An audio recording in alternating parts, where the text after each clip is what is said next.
What do you think most people think of when they picture addiction? Like dirt, dirty. It's a dirty word. I think addiction and addict particularly is a dirty word, I think. And what did you think people would think about you? That I was a loser. I was a failure. That I couldn't be trusted. And I just want to take us back, if that's okay, to kind of your darkest days. And I was just wondering if you can sort of talk us through what it was like during that period of your life. Yeah, so it was a really scary day when I realised that I had to drink to function. And I remember it quite vividly because I was working in London and I'd woken up in the morning. I'd come back from up north to London on the Sunday evening and I purposely tried to not drink too much, so I was feeling fresh as I possibly could given out where I was at. But I woke up to just shaking, and was looking at my hands and I was physically vibrating, and I thought, I cannot go into work like this. People will see.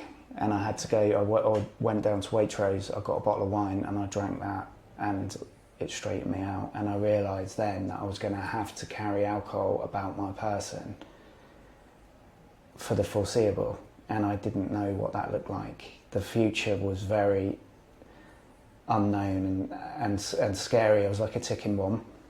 And I guess where that then ultimately leads you is either death, or in my case, in prison. And having lost everything in the process, and including the will to live, to then wake up having to detox in a prison cell, that's pretty horrific. Alcohol for me was not joy, it was relief. It was taking the pressure off. It was just to calm me down, to stop me thinking so much, and because a lot of the things I was thinking were about myself, and I wasn't thinking that greatly about myself. Living in London and working for a tech company, it's very much about status, and you are judged by the money that you earn and the title that you carry. I could feel that, and I basically wanted to hide behind that because I thought it was a really good mask for me, and people would say, well, you can't be an alcoholic. Look at the job that you've got, look at the house that you've just built, look at the family that you're providing for. So it helps you hide an addiction because nobody associates high performance with addiction.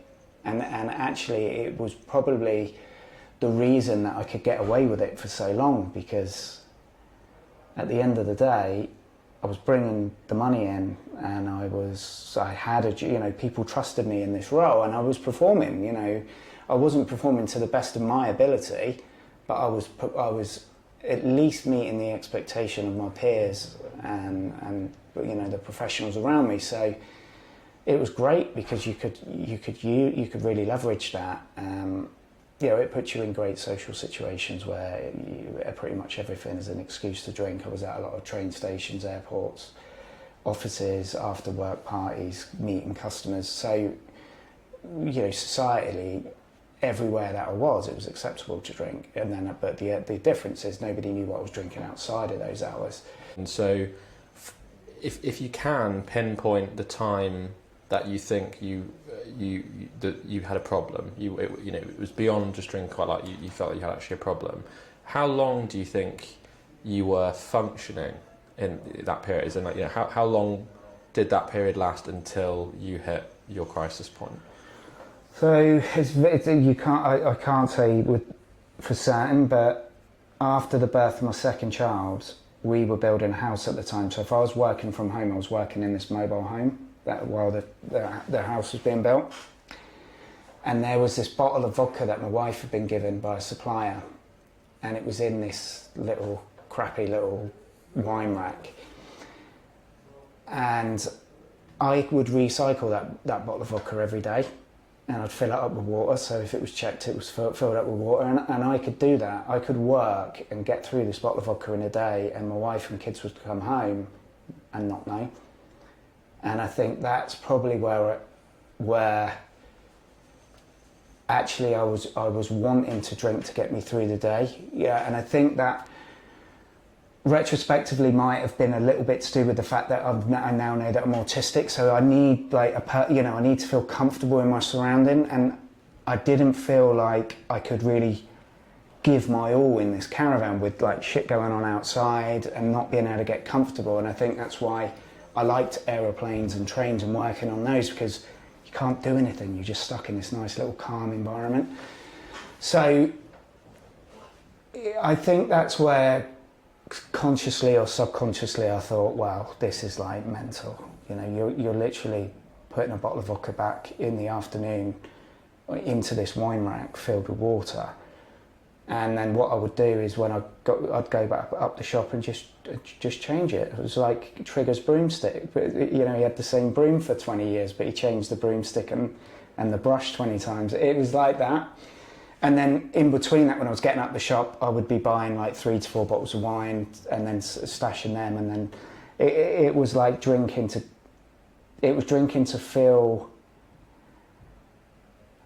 alive, like to feel that it was worth it.